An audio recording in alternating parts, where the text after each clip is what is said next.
بسم اللہ الرحمن الرحیم۔ اعوذ باللہ من الشیطان الرجیم، بسم اللہ الرحمن الرحیم۔ الحمد للہ رب العالمین والصلاة والسلام علی سیدنا و حبیبنا محمد و آلہ الطیبین الطاہرین۔ دوستان محترم، السلام علیکم ورحمۃ اللہ وبرکاتہ۔ آج کی ہماری گفتگو بھی مقدمہ واجب کے بارے میں ہے۔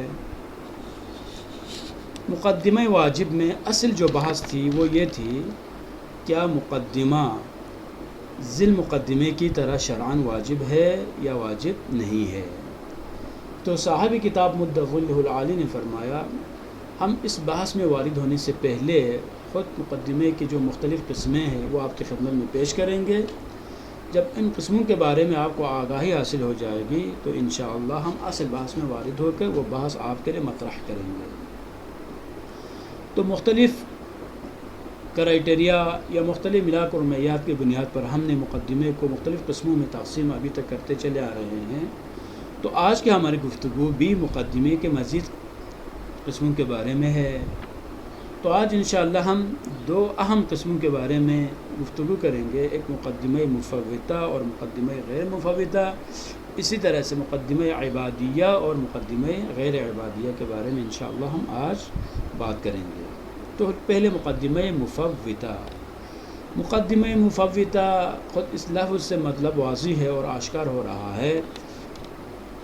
اگر اس کی تعریف کریں ہم، مقدمہ مفوتہ کی اگر ہم تعریف کریں تو مقدمہ مفوتہ ہر وہ مقدمہ جس کے ذیل مقدمے سے پہلے انجام دینے کو عقل ضروری قرار دے دے اور اس کے انجام نہ دینے سے ذو المقدمہ اپنے وقت پر انجام نہ دیا جا سکتا ہو، اسے مقدمہ مفوتہ کہا جاتا ہے۔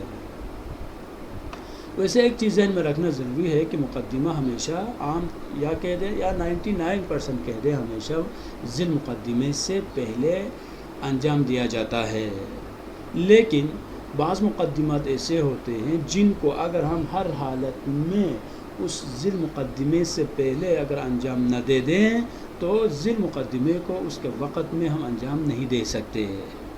اس کی جو شرعی جو مثال ہے وہ مثال کیا ہے؟ اس کی مثال یہ ہے، مثلا حج جب انسان پر واجب ہو جاتا ہے تو حج کے ان اعمال حج کو انجام دینے کے لیے انسان پر واجب ہے، ضروری ہے، کیا ضروری ہے؟ وہ مقدمات کو پہلے سے فراہم کرے۔ مثلا کیا مثال ہے؟ پاسپورٹ بنوانا ہے، قرآن اندازی میں شامل ہونا ہے، ٹکٹ جو ہے نا وہ کٹوانا ہے، یہی اسی طرح سے بہت سارے اور چیزیں ہیں جو حج کے لیے ضروری ہے۔ اگر وہ پہلے سے انجام اگر دے دے گا تب جا کر حج کے موسم میں اسی طرح سے مسافت کو طے کرنا ہے۔ صرف یہ سارے کام کر کے اگر مکہ تک اگر نہ پہنچے، مکہ مکرمہ تک، تب بھی وہ حج کو انجام نہیں دے سکتا ہے۔ تو یہاں پر کیا ہے، حج کا وقت آنے سے پہلے یا حج کا جو زمانہ ہے وہ شروع ہونے سے پہلے سارے مقدمات کو انجام دینا چاہیے تاکہ حج کو اپنے وقت پر ہم انجام دے سکیں۔ اگر ان مقدمات میں سے کسی ایک کو یا کسی کو بھی اگر ہم انجام نہ دیں تو نتیجہ کیا ہوگا؟ حج کو ہم انجام نہیں دے سکیں گے۔ یہ مثال کیا ہے؟ ایک شرعی مثال ہے۔ اسی طرح سے اگر ہم عام اگر مثالیں دینا شروع کر دیں، مثلا آپ اگر کوئی جو ہے ایف اے میں، بی اے میں، یا مثلا کیا ہے شمس الافاضل ہے یا سلطان الافاضل ہے، یا عربی میں بی اے، ایم اے، اس طرح سے کورسز وغیرہ جو ہے اگر آپ کرنا چاہتے ہیں کہ آپ کرنا یہ چاہتے ہیں کہ آپ جو ہے وہ ایم فل کریں، پی ایچ ڈی کریں، جتنے بھی تعلیمی سلسلے میں جو ڈگریز ہے یا مختلف جو مراحل ہے ان کو طے کرنے کے لیے ضروری کیا ہے؟ ضروری یہ ہے کہ انسان بر وقت جو ہے وہ فارم فل کر کے سبمٹ کرے، اور امتحان میں اپیئر ہونے کے لیے ضروری ہے سارے مقدمات پہلے سے تیار ہوں۔ اگر کوئی بندہ پہلے سے رجسٹریشن ہے، اسی طرح سے ایڈمیشن اگر کسی نے نہ لیا ہو، ایگزامینیشن میں جو ہے شرکت کرنے کے لیے رول نمبر سلپ اس کو لینا چاہے تھا، اگر اس میں رول نمبر سلپ کے لیے وہ اپنے جو ہے ڈاکومنٹس کو پہلے سے اگر جمع نہ کیا ہو تو پھر کیا ہوگا؟ وہ امتحان میں شرکت نہیں کر سکتا ہے۔ بس یہ کیا ان مقدمات کو انجام نہ دینا یہ سبب بن رہا ہے۔ کس چیز کے سبب بن رہا ہے؟ خود ذیل مقدمے کو فوت کرنے کے لیے، اس لیے کہتے ہیں مفوتہ، یعنی فوت کرنے والا۔ اور اس یہاں پر ایک اور چیز ہے، وہ یہ کہ مفوتہ کو مفوتہ کیوں کہا جاتا ہے؟ چونکہ اس کا انجام نہ دینے سے ذی المقدمہ فوت ہو جاتا ہے، اس کو انجام دینا مکلف کے لیے پھر ممکن نہیں رہتا ہے، اسے عدم امکان کی وجہ سے، فوت کرنے کی وجہ سے اس کو مقدمہ مفوتہ کہا جاتا ہے۔ اب مقدمہ غیر مفوتہ وہ مقدمہ جسے وقت سے پہلے انجام نہ بھی دیا جائے تو واجب کو وقت کے اندر بجا لایا جا سکتا ہے۔ جیسے وقت سے پہلے وضو نہ کریں تو بعد از دخول وقت وضو کر کے نماز پڑھی جا سکتی ہے۔ فرض کر نماز کے لیے وضو کرنا کیا ضروری ہے، اور بہتر یہی ہے کہ وقت سے پہلے ہی وضو کرے اور نماز کے لیے بالکل آمادہ ہونا چاہیے۔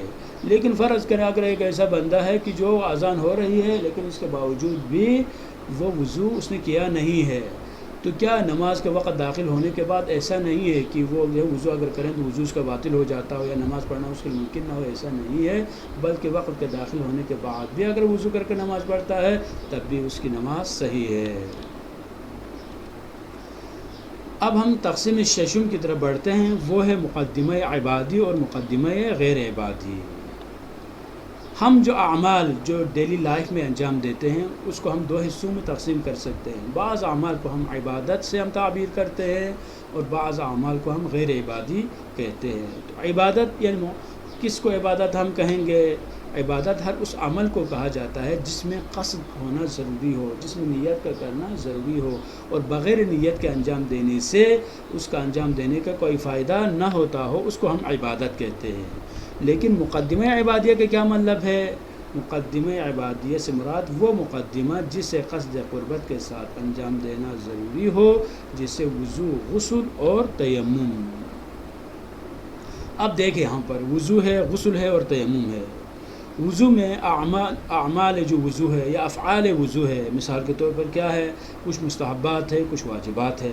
واجبات مثلا کیا ہے؟ چہرے کو دھونا ہے، دائیں ہاتھ کو دھونا ہے، بائیں ہاتھ کو دھونا ہے، سر کا مسح اور پاؤں کا جو مسح کرنا، یہ واجب ہے، ٹھیک ہے۔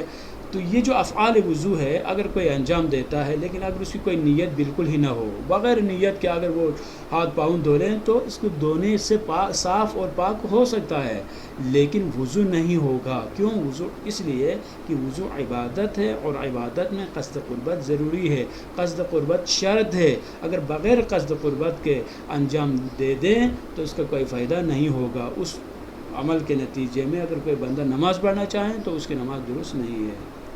اسی طرح غسل بھی ہے۔ غسل کیا ہے؟ غسل جو ہے، غسل کے مختلف قسمیں ہیں جو انسان پر واجب ہے۔ مثال کے طور پر غسل مس میت ہے، غسل جنابت ہے۔ اسی طرح سے جو ہے اگر کوئی نذر کرتا ہے تو وہ بھی واجب ہے۔ اسی طرح غسل جو حیض ہے، نفاس ہے، استحاضہ ہے، جو بھی ہوگا، جتنے بھی غسل کی قسمیں موجود ہیں ان تمام کے صحیح سے انجام پانے کے لیے یا کہہ دیں غسل صدق آنے کے لیے ضروری ہے کہ بندہ نیت کریں، پہلے نیت کریں، اس کے بعد غسل کریں، تب جا کے اس کا یہ عمل درست ہو سکتا ہے۔